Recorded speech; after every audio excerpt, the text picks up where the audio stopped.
Hey everyone, this is Rachel, host of For Once and Horses, and welcome to the next Breeders' Cup Win and You're In preview. This is for the Shoemaker Mile. This is also going to be on Saturday, like the Stephen Foster. It's at 1 mile on turf at Santa Anita for $400,000. It's a grade 1, and there are 7 horses entered. So, up next, we'll be previewing each horse.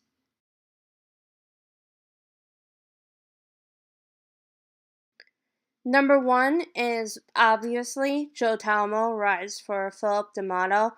This was what formerly was the Mike Mitchell barn by Schwazia. He won the American in his last race, and then to wrap up his 2013 season, he won. He was 5th in the Breeders' Cup Mile to Wise Dan.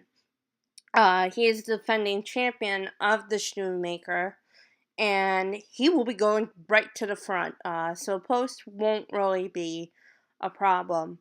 If he gets loose on the lead, he has a great chance to win.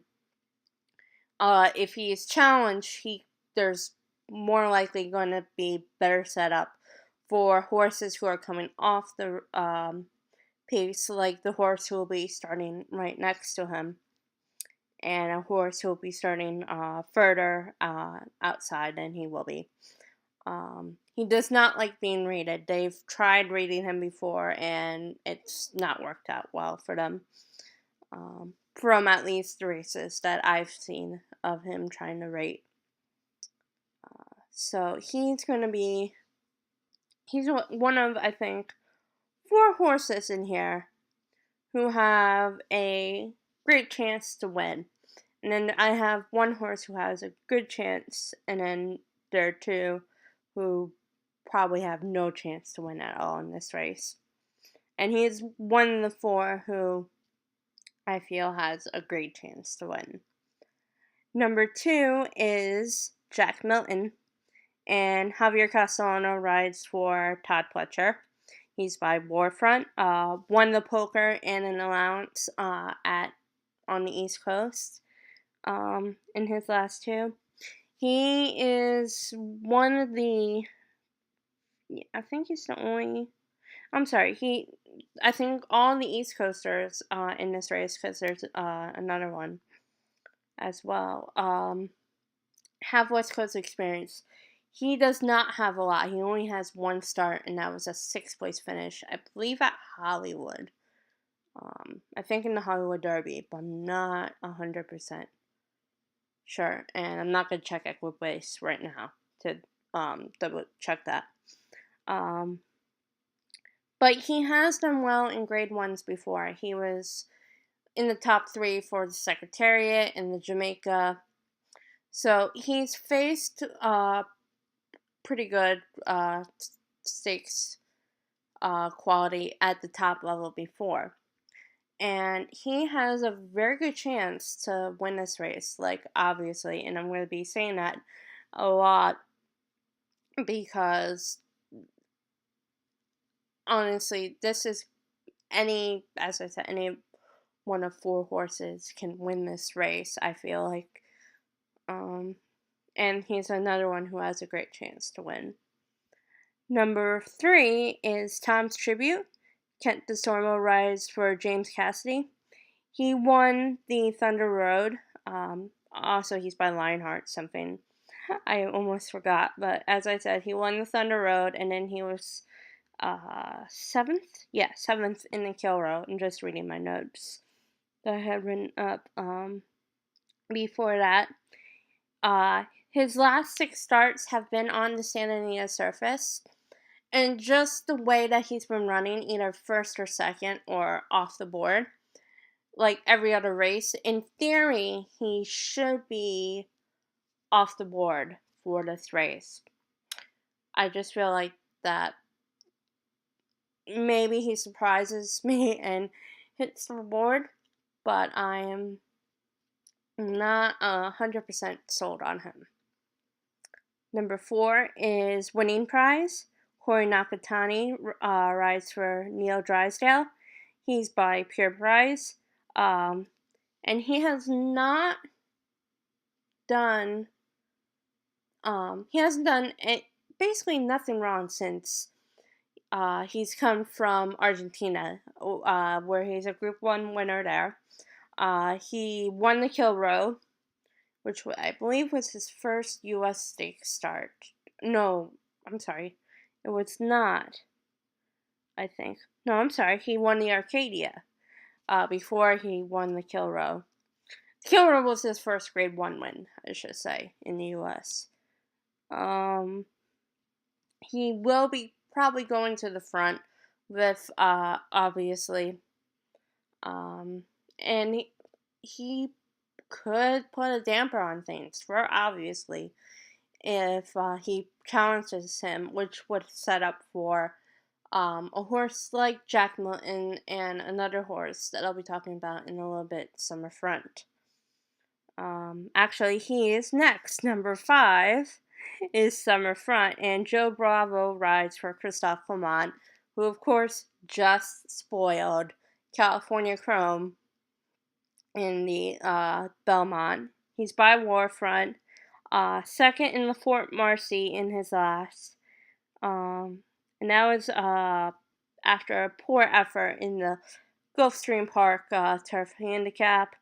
He's already won the Fort Lauderdale this year, and he's run well in California before. He was second in last year's citation. He, along with Jack, will be the beneficiary if there's a speed duel up front. If there's not a speed duel, then he will be closing, but probably not in order to get to the winner's circle. And he, I believe, is actually one of the older horses. Yeah, obviously the oldest. Most of these horses are actually 5. There are 2 4-year-olds, Jack Milton and Tom's Tribute, and then obviously is actually the oldest in this field. So he's already 5 years old, and I think, he and Winning Prize are the of the non-5-year-olds are the only ones who are not gelded. So Silentio, who I'll be talking about in a little bit, it's also not gelded.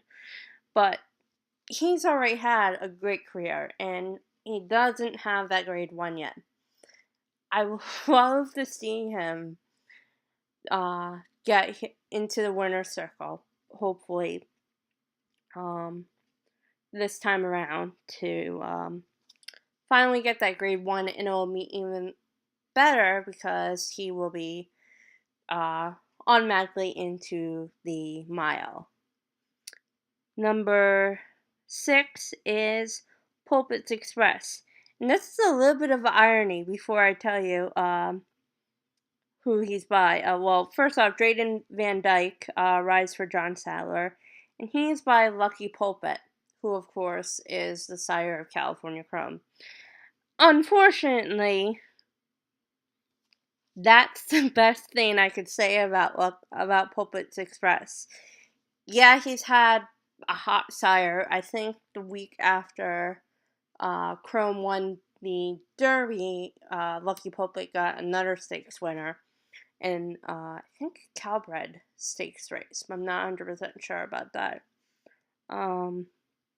But he has not. He's up against it in this race. His stakes record is not good. The best that he's been is 4th. He did win an allowance last time out against Calabreds, but there's a thing going from Calbred stakes and Calbred allowances to Grade 1 company. I mean, even California Chrome struggled for a little bit against open company in stakes races. So I don't like his chances at all in this race. And then finally, it's Silentio. Victor Espinoza rides for Gary Mandela. Of course, Victor just off the heartbreaking Belmont, where he finished 4th, well, tied with, for 4th with Chrome. Silentio is by silent name. He was third in the American after a fifth in the kill row. He won the citation last year. And it feels like that he's been around just as long as Summer Front has. And he has. He's also 5. And I actually made a mistake. He's also, as I said, he's also not a gelding. He's still intact. He ran a very good third to Wise Dan in last year's mile. And this year could be an interesting race because W. Dan, as I like to call him, had colic surgery a couple weeks ago. It sounds like he's going to be okay, but he's going to be out for a while. Adding the fact that he was probably not even going to be going to this race. He was probably going to be going to the Classic. But now it looks like they're just going to stay with, if I were them, I would just stay with the mile and then try the Classic next year. Because right now the Classic is actually looking like a very good division for the first time in a couple of years. But we'll see. But if he doesn't come back 100%, the winner of the Shoemaker has a great chance to win the mile in November. And Silentio could end up being the horse that does it. I mean, he's run so well in the Breeders' Cup before. But he has to beat 6 other horses in this race. So, up next are my picks.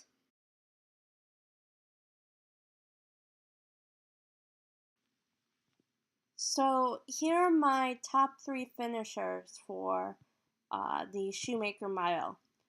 In first, I have Jack Milton. I just feel like that there's going to be a bit of a speed duel possibly in the front, and he is going to win the race. Another possible situation is that there's a duel at the end, and he just flies by because he has the fresher legs. In second, I have Summerfront, and like Jack Milton, I feel like that if there's a duel up front, he'll be passing horses on the turn and then in the stretch. He should be basically coming fast at the end if that duel shows up. And in third, I have Winning Prize. If he puts the pressure on, obviously, like I think he will, then as they come to the end, I think he will fade, but I don't think he'll fade as bad as obviously will. I could be wrong, and obviously will go loose on lead and stuff like that. Of course, I could be dead wrong about all this, but and Winning Prize could be rating. If that happens, then I feel like obviously will win the race. I wouldn't count out Silentio either. I just feel like that he might be a little bit below. He might be better going longer. I could have sworn that he's run well in longer races, but I could be wrong. But if he wins the Shoemaker, then I would seriously consider him to be a big mile contender. But we will all see tomorrow night. So that's it for now. The next couple weeks, there's not going to be any Breeders' Cup winning your in races previews, but I will have previews for 1, maybe 2 Royal Ascot races. Definitely the Queen Anne and probably the Prince of Wales will be the 2 that I will be doing. If I get a chance, I might do one of the 2-year-old races as well. But I will see you all in about 2 weeks for the preview of the Gold Cup at Santa Anita, which was formerly the Hollywood Global Cup. So until then, bye.